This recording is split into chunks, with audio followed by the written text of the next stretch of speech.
Dueño y señor de los mejores recuerdos que tenemos todos aquellos que nacimos en el auge de este género, el género de acción se divide entre ser considerado por algunos un espectáculo vacío y por otros una herramienta vital para el desarrollo de una buena historia.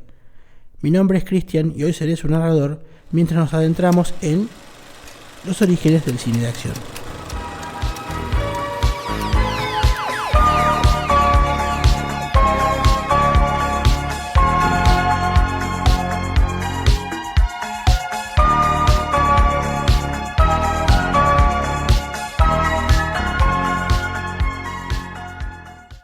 Si bien nunca es fácil declarar que algo es el primero en su género, y mucho menos en el cine, donde todo en sus inicios era experimentación independiente que en su mayoría se perdió, muchos académicos e historiadores concuerdan que el primer filme de acción del que se tiene evidencia fue El Gran Robo de Tren en 1903.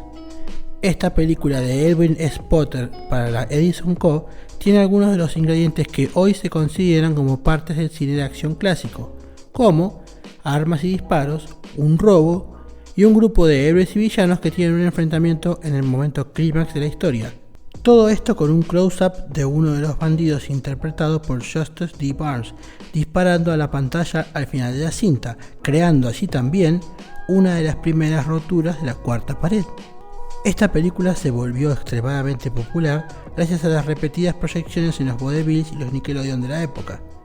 Sin embargo, para aquellos años a esta película no se la había considerado parte de este género, ya que simplemente el concepto de género cinematográfico aún no existía. Pero ¿cuándo fue que el género de acción como tal nació? Aunque esta pregunta parece simple, en realidad es bastante compleja, ya que si algo caracteriza a este género es que por lo general su aporte suele trabajar de acompañante a un género más definido. Por muchos años existieron películas de acción y aventuras, algunas con pizcas de terror y otras parte del casi extinto swashbuckle o capa y espada. Fue recién a mitad del siglo XX que la acción logró posicionarse en filmes por su propia cuenta, y fue recién en los años 80 que todo esto se reconoció y se estudió como tal, dando inicio al cine de acción que no solo usaba el espectáculo de las explosiones y los disparos, sino que también reconocía estas escenas como un conducto para contar historias, y que podía ser parte de la historia en sí.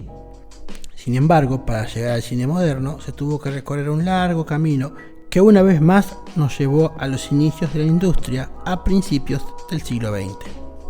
Tratar de explicar qué es lo que le da tanta popularidad al cine de acción es un ejercicio que nos podría llevar a analizar la propia condición humana.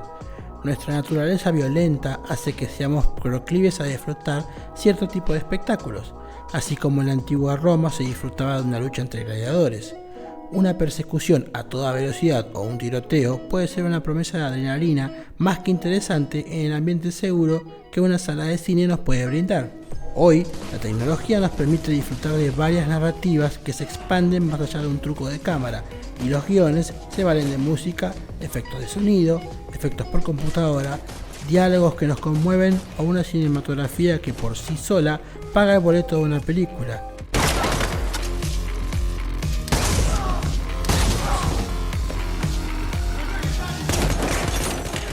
Sin embargo, en los años en los que las películas solo podían tener 4 o 5 rollos y el sonido no existía, la emoción y el espectáculo en pantalla eran muy importantes para atraer al espectador.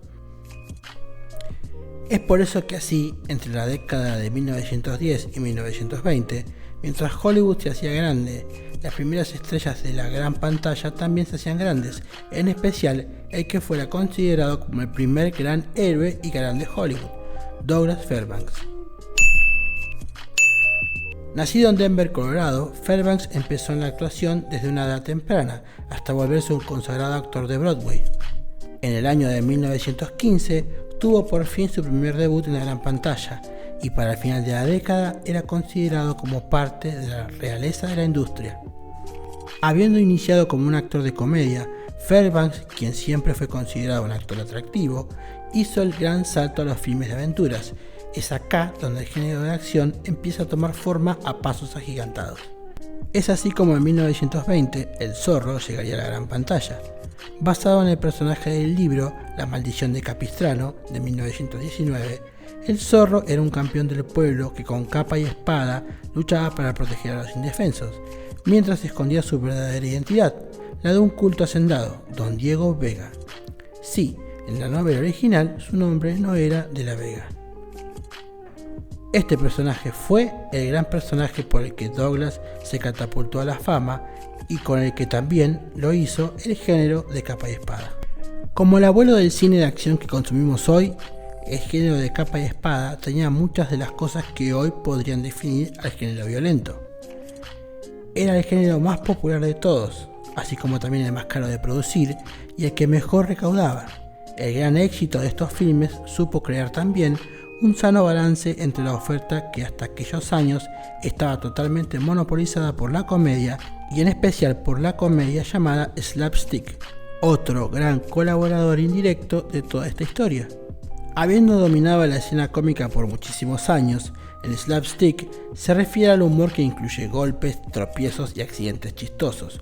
Todo lo que en el génesis del cine mostraba de forma sencilla y entretenida el poder de las cámaras y las proezas que se veían en esas cámaras estaban hechas por personas que, si bien todavía no eran especialistas, sí fueron los que marcaron el camino para lo que después se conoció como dobles de riesgo, y su origen estuvo acá, lejos de los disparos y los espadazos, estuvo en la comedia.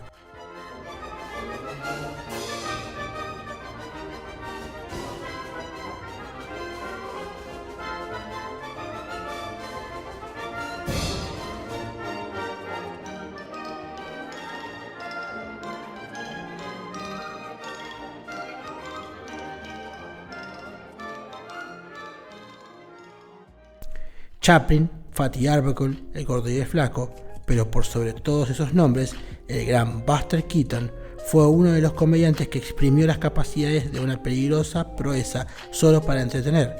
Es por este compromiso que este gran nombre se volvió leyenda, con tomas como esta, considerada la escena más riesgosa del cine.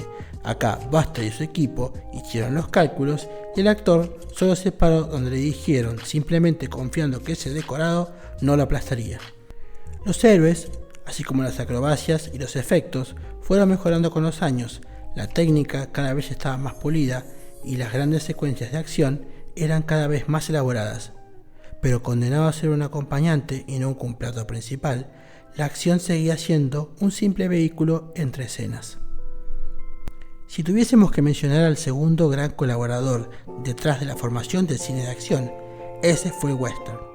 Aquel que comenzó con ese gran robo al tren, supo cementar todavía más la figura del héroe en los clásicos de John Ford, la introducción del héroe americano John Wayne y una figura que se volvería clave en los años por venir, la figura del antihéroe, un hombre que ejerce su justicia por mano propia, rompiendo con todas las leyes de una sociedad.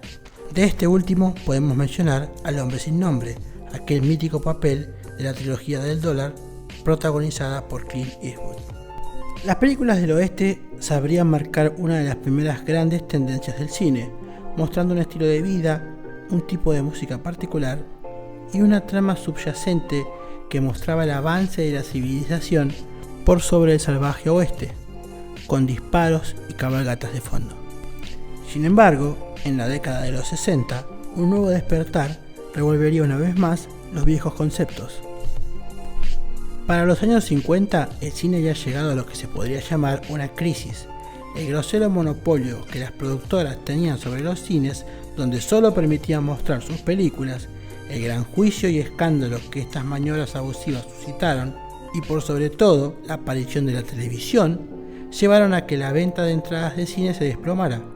Como una forma de salvar el cine, Hollywood no tuvo otra alternativa que renovarse. Así fue como el llamado Nuevo Hollywood nació. Esta nueva ola tenía conceptos simples. La idea era apegarse lo más posible a un tono más natural y realista. Por esos años, el cine seguía nutriéndose del espectáculo, de grandes producciones filmadas en sets gigantes llenos de extras que contaban dramas épicos o coloridos musicales.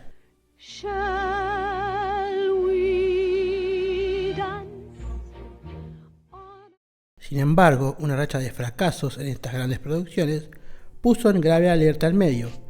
Sin saber a qué grupo demográfico apuntar y sufriendo un poco lo que hoy por hoy se vive en el cine actual, el hartazgo del público con las mismas propuestas se hacía cada vez más patente. Un gran referente de todo este cambio fue el inglés Alfred Hitchcock, un director que tuvo su gran éxito en la década del 20, pero para 1960 seguía encontrando nuevas formas de contar historias. Su trabajo en Hollywood con obras como Psicosis fue el que inspiró a los críticos rebeldes de Cahiers du Cinéma en Francia, los causantes de la famosa Nouvelle Vague, que a su vez inspiraron a la siguiente década, la de los 70s. El panorama violento en las calles, una truculenta guerra en Vietnam y ese paso del cine a una perspectiva más humana fue la mezcla justa de situaciones que terminó por darle al género de acción el lugar que tanto estaba buscando. Las nuevas historias ya no se valían del espectáculo de una explosión o un tiroteo solo para entretener, como lo habían hecho los spaghetti westerns. Ahora, la acción estaba en una reacción violenta a un drama que estallaba de la peor forma para el protagonista, pero de la mejor para los ávidos nuevos espectadores.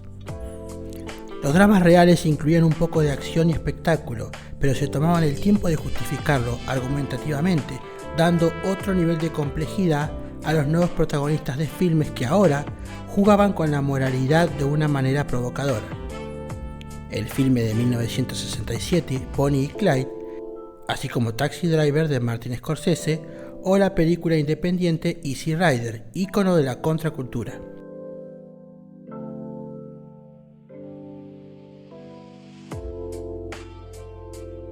La violencia se justificaba cada vez más en estos dramas y el caldeado ambiente político y social terminó de consolidar una época compleja.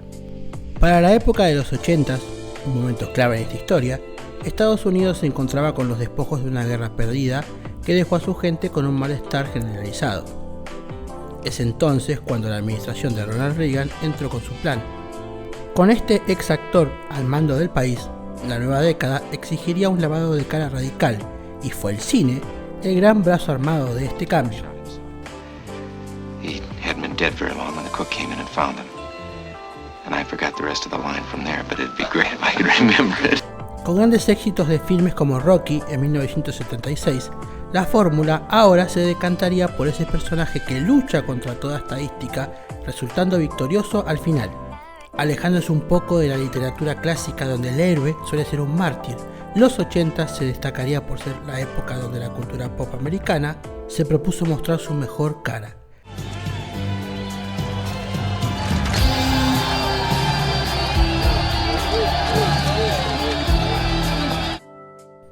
Su emblema de oro, el héroe de acción, por fin tomaba forma.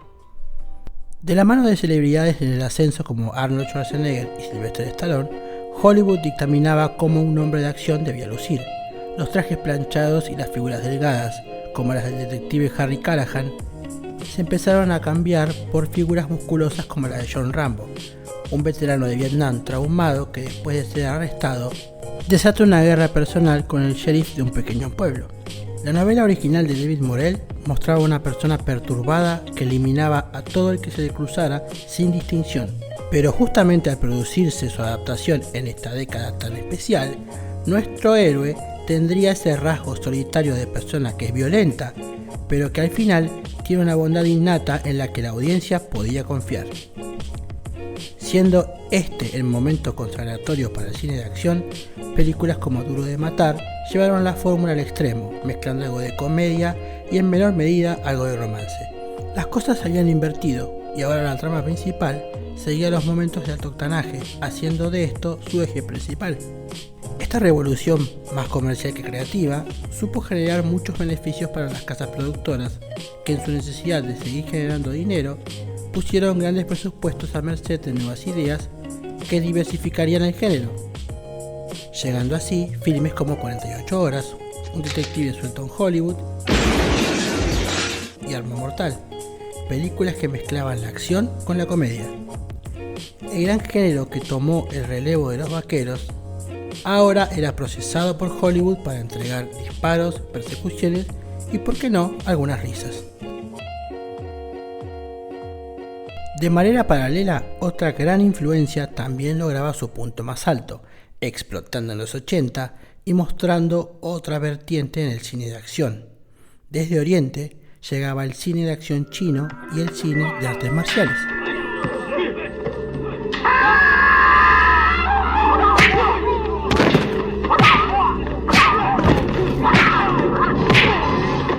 Cuando se habla del cine de acción, no se puede hablar solamente de espadas, disparos o persecuciones en auto, sino también del gran arte milenario oriental, las artes marciales. Con casi tanta historia como la del cine americano, el cine chino supo marcar su camino. Desde que los hermanos Lumière llevasen uno de los primeros equipos a las tierras orientales y hasta después de que el ruso Benjamin Brodsky ayudase a construir una industria. Para los años 20 muchas películas ya se habían producido y al día de la fecha se sabe que fue en los filmes serializados de La quema del templo del Loto Rojo donde las artes marciales aparecieron por primera vez en celuloide. Desgraciadamente, estas películas que alguna vez se consideraron subversivas por el gobierno chino se perdieron. La unión entre el cine de acción americano y la cultura china fue lenta, pero en gran medida fue posible gracias a una figura clave, Bruce Lee. Con una carrera truncada por un fallecimiento inesperado a sus 32 años, Lee fue quien popularizó la cultura china en los Estados Unidos, enseñándole artes marciales a las grandes figuras del cine de los años 60 y 70. Grandes nombres como Steve McQueen, James Coburn y Roman Polanski fueron sus estudiantes y lo que al final permitió que el propio Lee diera un salto a la gran pantalla. Con el estreno de Operación Dragón, la película que lo llevaría al superestrellato en Estados Unidos, la fiebre por Lee alcanzó otro nivel, y esa puerta que se mantuvo abierta permitió la entrada de otros nombres como Jackie Chan, Jet Li, Jean-Claude Van Damme y Chow Yun-fat, este último un vaquero de Oriente extremadamente popular por sus películas de Kung Fu, filmes de acción ultraviolentos hongkoneses llenos de sangre, armas, acción y slow motion. Para la década de los 90, toda esta influencia interna y externa se cristalizó en lo que fue otra gran década para el cine de acción. Queriendo transitar el último tramo a un nuevo milenio, la acción volvería a cambiar un poco. Como en un efecto rebote, todo el glamour y positivismo de la década pasada se agotó y la nueva audiencia deseaba algo más realista. Para mitad de esta década, películas como Con Air, Contracara, Operación Cacería o Máxima Velocidad tomaban algunos elementos anticuados de sus antecesores, como las muletillas y los catchphrases. Hasta la vista, baby. Pero también se mudaban paulatinamente a terrenos más serios con filmes como el de Michael Mann, Fuego contra Fuego.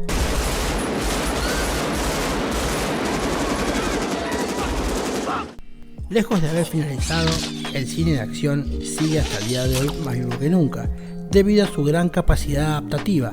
Fue por eso que, cerrando con broche de oro, en 1999, Matrix combinaría todos los conceptos anteriores en una película revolucionaria que marcó el cierre e inicio de una era. Back up. Stand back up. Respetando un ciclo establecido e inevitable, donde la audiencia después de un tiempo se aburre de cierto tipo de contenido, los 2000 le mostrarían a este género su nuevo compañero de trabajo, la ciencia ficción y los superhéroes.